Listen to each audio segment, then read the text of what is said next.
गरजा महाराष्ट्र न्यूज सदैव आपल्या सोबत। नमस्कार, गरजा महाराष्ट्र न्यूज मध्ये आपलं मनपूर्वक स्वागत। मी अयाज मोहसिन। सर्वप्रथम आजच्या हेडलाईन्स। अनीस इब्राहिम गँगची बिल्डरला खंडणी साडी धमकी। फोन कॉल्समुळे दाऊद पाकिस्तानमध्येच असल्याची माहिती उघड। राष्ट्रवादी काँग्रेस कुणासोबत ही दिल्ली विधानसभा निवडणूक लढवणार नाही, राष्ट्रवादीचे अध्यक्ष शरद पवारांचं वक्तव्य। आणि वारंवार होणाऱ्या छेडखानीमुळे झालेल्या मनस्तापातून 14 वर्षीय मुलीचा आत्महत्येचा प्रयत्न। घटनेला 14 दिवस उलटूनही पीडित महिला आजही न्यायाच्या प्रतीक्षेत। आता पाहूया बातम्या विस्तारानं। अंडरवर्ल्ड डॉन दाऊद इब्राहिम हा पाकिस्तानमध्ये असल्याचं पोलिसांना मिळालेल्या फोन कॉलच्या माहितीवरून पुन्हा एकदा उघड झालंय। दाऊद इब्राहिमचा भाऊ अनीस इब्राहिमच्या गँगमधील एका माणसानं मुंबईतील एका बिल्डरला खंडणीसाठी फोनवरून धमकी दिली। तातडीनं अनीस इब्राहिमशी संपर्क कर अशी धमकी सलीम चिपळूण उर्फ सिकंदर नावाच्या व्यक्तीनं या बिल्डरला दिली। हा बिल्डर नवी मुंबईमध्ये एका मोठा प्रकल्प बांधत आहे। सिकंदरनं या बिल्डरकडे मोठ्या खंडणीची मागणी केली आहे अशी बातमी हाती लागली आहे। 5 कोटी रुपयाची मागणी करत हे पैसे 10 दिवसाच्या आत देण्याचं अल्टिमेटमही त्यानं दिलंय। बिल्डरला ज्या नंबरवरून धमकीचे फोन येत आहेत तो पाकिस्तानमधील कराचीचा नंबर असून पोलिसांच्या रेकॉर्डनुसार सिकंदर हा अनीस इब्राहिमचा अत्यंत जवळचा मित्र मानला जातो। त्यामुळे या फोन कॉल्समुळे दाऊदही पाकिस्तानमध्ये असल्याची माहिती मिळत आहे। अनेक दिवसांच्या आजारपणानंतर एनसीपीचे सर्वेसर्वा शरद पवार यांनी गुरुवारी पत्रकारांसोबत संवाद साधला। पत्रकारांशी बोलताना एनसीपी कोणासोबत ही दिल्ली विधानसभा निवडणूक लढवणार नाही असं वक्तव्य पवारांनी केलंय। तर भारत सीमेच्या विषयावर बोलताना सीमेवरच्या जवानांनी पाकिस्तान सरकारबरोबर संवाद साधायला पाहिजे असंही त्यांनी म्हटलं। तर दुसरीकडे शारदा घोटाळ्याबद्दल मला काहीही माहिती नाही, मात्र शिवसेना पक्षप्रमुख उद्धव ठाकरे यांच्यावर टीकास्त्र सोडताना ते बोललेत की उद्धव ठाकरे यांनी फक्त आणि फक्त फोटो काढायला हवेत। तर पाहूयात त्यांनी काय म्हटलंय।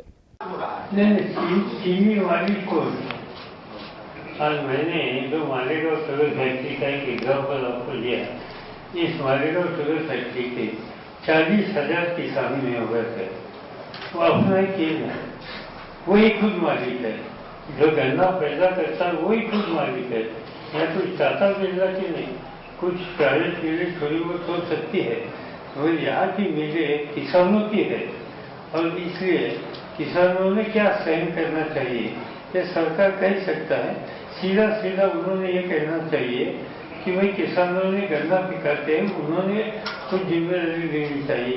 एक बार उन्होंने वो कहा तो इस बारे में सोच सकते हैं। विषय अजिंठ्याऐवजी चर्चेनं दोन्ही बाजू समजून घेऊन काही करता आलं असतं तो बरं झालं। जल्दी में कैसे रिएक्ट होना, अभी जो उन्होंने विषय मिलने की प्रक्रिया शुरू की है, इसके रिजल्ट कैसे आते हैं, इसका अमल कैसे होता है, ये भी देखने की आवश्यकता है। जैसे मैंने कहा कि स्टेटमेंट आ गया कि 25,000 किसानों के लिए जो है गन्ने को वो हमने माफ किया, इसकी ऑर्डर अभी तक आई नहीं, क्या रिएक्शन देना। तो थोड़ा उनको मालूम है क्या करते हैं, कैसे करते हैं और इस पर कब अमल होती है, ये सब देखने के बाद रिएक्ट करना ठीक हो। भारतरत्न डॉक्टर बाबासाहेब आंबेडकर यांच्या जयंती निमित्त 14 एप्रिल रोजी देशभर असलेली राष्ट्रीय सुट्टी यावर्षी भारतीय रेल्वे मंडळानं अचानक रद्द केल्यामुळे भुसावळ रेल्वे विभागातील ऑल इंडिया एसटी कामगार संघटनेनं अत्यंत तीव्र विरोध करत रोष केलाय। यामुळे काळाफिती लावून प्रशासनाच्या विरोधात जोरदार घोषणाबाजी करत आपला संताप व्यक्त करण्यात आला। भारतीय रेल्वे मंडळानं भारतरत्न डॉक्टर बाबासाहेब आंबेडकर यांच्या जयंतीनिमित्त 14 एप्रिल रोजी देशभर असलेली राष्ट्रीय सुट्टी यावर्षी अचानक रद्द केल्यानं ऑल इंडिया एसटी रेल्वे कामगार संघटनेनं तीव्र रोष केलेला आहे। रेल्वे मंडळानं 2015च्या कालदर्शिकेत 14 एप्रिल रोजी सार्वजनिक सुट्टी असल्याचे जाहीर केले होते। याशिवाय रेल्वेतील अन्य मान्यताप्राप्त कालदर्शिकेतही या दिवशी सुट्टीचा उल्लेख केला नसल्यानं रेल्वे कामगार संघटनेनं या घटनेचा तीव्र विरोध केला आहे। भुसावळ रेल्वे विभागाला भेट देण्याकरिता आलेल्या मध्य रेल्वेचे मुख्य महाव्यवस्थापक सुनील सूद यांना कर्मचाऱ्यांनी कालीफीत लावून विरोध करत निवेदन दिले। दिलेल्या निवेदनावर त्वरित कारवाई न झाल्यास भुसावळसह संपूर्ण भारतभर या घटनेच्या विरोधात संघटनेच्या वतीनं तीव्र स्वरूपाचे आंदोलन करण्यात येईल असा इशाराही देण्यात आला। यहाँ की मनवादी सरकार ने इस देश में इतना बड़ा मनवाद चालू है कि उसने बाबा साहब की अम्बेडकर जयंती की जो कि बहुत पहले से परंपरा चली आ रही थी उसको उन्होंने इस साल अपने गजट से निकाल दिया। तो 23 तारीख से हम लोगों का बहुत बड़ा आंदोलन शुरू होगा और ये आंदोलन केवल भुसावल में नहीं, मुंबई से लेकर के दिल्ली और पूरे देश में फैल जाएगा। और जब तक बाबा साहब अम्बेडकर की जयंती को नेशनल हॉलीडे घोषित नहीं किया जाता है तब तक ये आंदोलन लगातार चालू रहे। कि डॉक्टर बाबा साहब अम्बेडकर जी की जयंती को उन्होंने नेशनल हॉलीडे जो होता है उसमें से उन्होंने उसको निकाल दिया और पेड हॉलीडे बना दिया।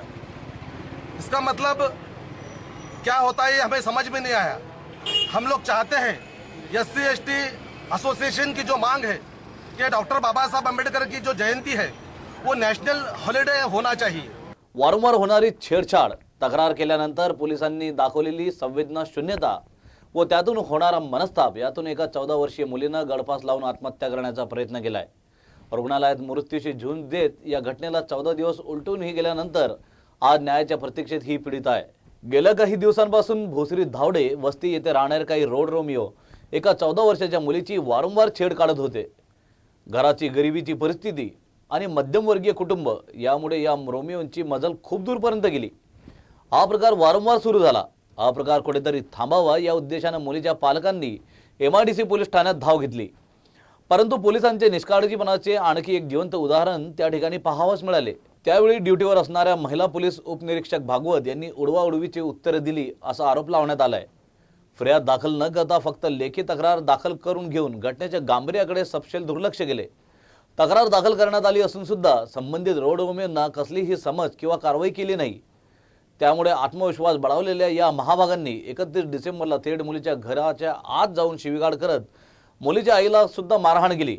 हा प्रकार असह्य झाल्यानं तिनं 1 जानेवारीला उगवत्या वर्षात आत्महत्या करण्याचा प्रयत्न केला।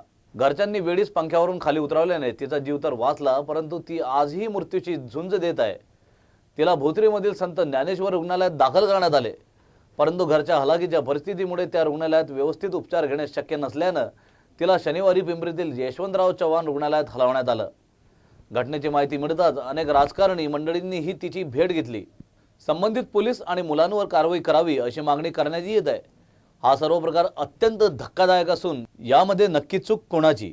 दबावामुळे आपल्या कर्तव्याकडे पाठ फिरवणाऱ्या भावनाशून्य पोलिसांची, विकृतीच्या आहारी गेलेल्या त्या रोड रोमिओंची, की मृत्यूसोबत झुंजणाऱ्या त्या मुलीची, की हताश होऊन परिस्थितीकडे पाहणाऱ्या तिच्या पालकांची?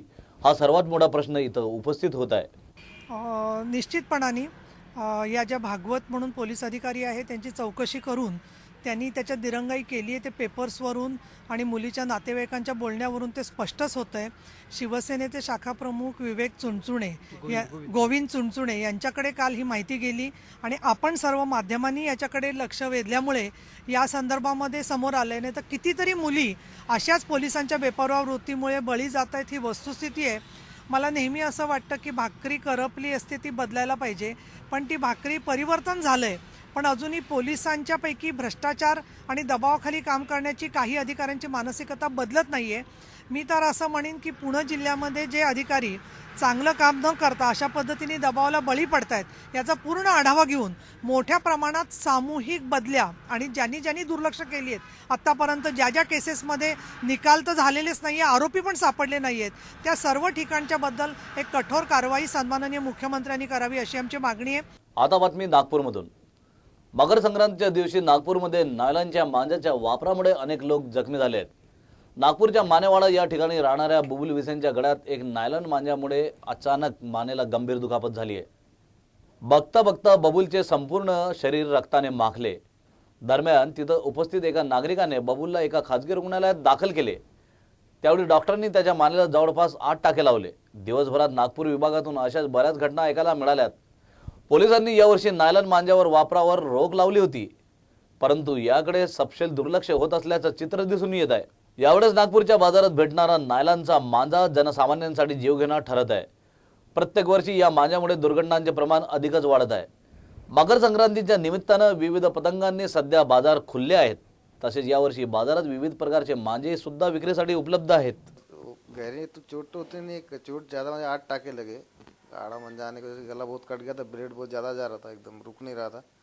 डॉक्टर साहब को फ़ोन किए तो तुरंत आए, तब तक बहुत देर हो गई थी, तो बहुत ज़्यादा खून गया पूरा, आप तो देख ही रहे। तो मेरा ऐसा है कि रोड से चलते आड़ा मंजा आया तो मेरा गला कट गया, तो अभी मंजे को रोकना चाहिए। नहीं उड़ाए पतंग उड़ाए, लेकिन आज सादा धागे की वजह से सादा धागे से उड़ाना चाहिए। ये घोट के मंजा है, रेशम का धागा, इससे आज मेरा गला कट गया, किसी की जान चली जाती है। ये सब नहीं होना चाहिए, रोक लगाना चाहिए पुलिस वालों ने इस पे, या सरकार ने रोकना चाहिए उसको। ये बस इतना ही कहना है। तुम्ही नकली नोटा किंवा नकली चेक बघितली असतील, परंतु कुलाबा पोलीस स्टेशनमध्ये एका अशा टोळीचा भंडाफोड झाला आहे जो नकली डिमांड ड्राफ्ट, पॅन कार्ड, आधार कार्ड, रेल्वे कार्ड बनवून लाखो रुपयांची उलाढाल करत होते। या टोळीचे तार 5 राज्यांना मिळालेले आहेत असं आढळून आलेलं आहे। आपला टार्गेट दरम्यान हे आरोपी आपली ओळख बाप मुलगी म्हणून दाखवतात। बोलण्यावरून हे खूप शातीर असून कधीही कुणालाही संशय येणार नाही असे हे आरोपी आहेत। हे आरोपी 5 सितारा हॉटेलमध्ये मोठे डायमंड व्यापारी किंवा ज्वेलर्स अशा मोठमोठ्या व्यापाऱ्यांना आपला शिकार बनवण्यासाठी निवडत। मागील 5 महिन्यांपासून कुलाबा पोलीस स्टेशन या टोळीच्या मागावर होते, ज्याची सुरुवात त्यांनी मुंबईच्या ताज हॉटेलमधील एका डायमंड शॉपमधून 7 लाखाच्या चिटिंगने केली। पोलिसांनी आपली चौकशीमध्ये तपास लावला असता हे आरोपी डिमांड ड्राफ्ट बोगस बनवत असल्याचे आढळून आलेले आहे। तेव्हा पोलिसांनी त्याची संपूर्ण बँकेची टीमची तपासणी करण्यास सुरुवात केली। अखेर पोलिसांनी तथाकथित बाप मुलीच्या जोडीसोबत आणखी 4 लोकांना अटक सुद्धा केली। एकट्या मुंबईमध्ये या टोळीच्या विरोधात 5 गुन्हे दाखल आहेत। सोबत 5 अन्य राज्यांमध्ये सुद्धा याचे तार जोडलेले आहेत। पोलिसांना संशय आहे की या टोळीने याच प्रकारे यापेक्षा अनेक गुन्ह्यांना अंजाम दिला असेल। करेंसी नोट्स जो है ये टच से बहुत बार उसके और जो सिक्योरिटी फीचर्स है हम लोग देखते हैं, वो सिक्योरिटी फीचर से पहचान में आ जाते हैं। लेकिन जो डिमांड ड्राफ्ट्स और चेक्स है, इसमें करेंसी नोट के मुकाबले कम सिक्योरिटी फीचर होने की वजह से बहुत बार बैंक्स भी धोखा खा जाती है। बैंकों को ज़्यादा कॉशियस होने की ज़रूरत है और जो चेक्स या डिमांड ड्राफ्ट को जब एनकैश करते हैं तो उसमें प्रॉपरली सिक्योरिटी फीचर्स देखकर या प्रॉपरली इंश्योर करके कि ये सही है, उसके बाद ये करें, क्योंकि इस तरह से बहुत नुकसान लोगों का हो रहा है।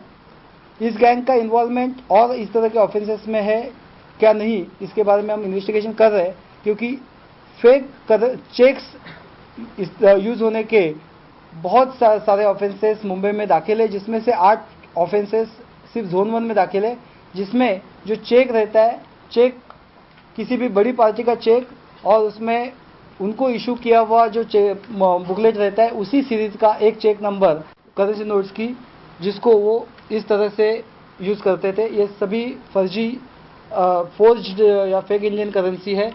इस तरह की 41 शीट्स है, इस तरह की 20 शीट्स है। उसके साथ साथ पैन कार्ड, आधार कार्ड और रेलवे के पासेस, इसकी भी फोर्ज कॉपीज़ उनके पास मिली। जो डिमांड ड्राफ्ट और चेक्स, उसके भी फोर्ज कॉपीज़, जो हार्ड कॉपीज़ उनके पास मिली, और बहुत ज़्यादा तादाद में सॉफ्ट कॉपीज़ उनके लैपटॉप में है, जो रेडी टू प्रिंट थी। जैसे ही वो प्रिंट करते थे उसको इस्तेमाल में ला सकते थे। मित्रांनो, या बातमीपत्रात तुर्तास इथेच थांबूया। मात्र आपण पाहत रहा गरजा महाराष्ट्र न्यूज, सदैव आपल्या सोबत, सदैव आपल्या पाठीची।